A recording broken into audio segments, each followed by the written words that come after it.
Fevral oyini holatiga ko'ra gazonimizning ko'rinishi qaranglar, yam-yashil holda, juda ham chiroyli holda saqlanib qoldi. O'tgan mavsumda o'tgan yili bilasizlar gazonimizni ko'rsatganmiz. Quruq sovuq bo'lgani sababli gazonimizning ustini sovurgan va sal sarg'ayib qolgan.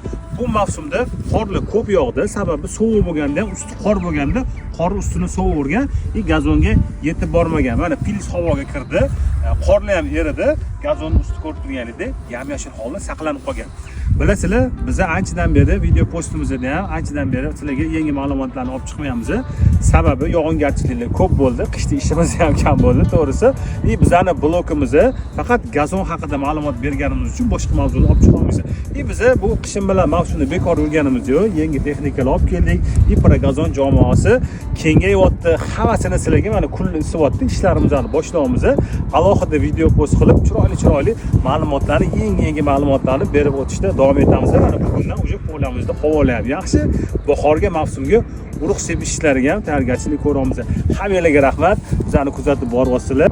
Sizlarga rahmat qolamiz.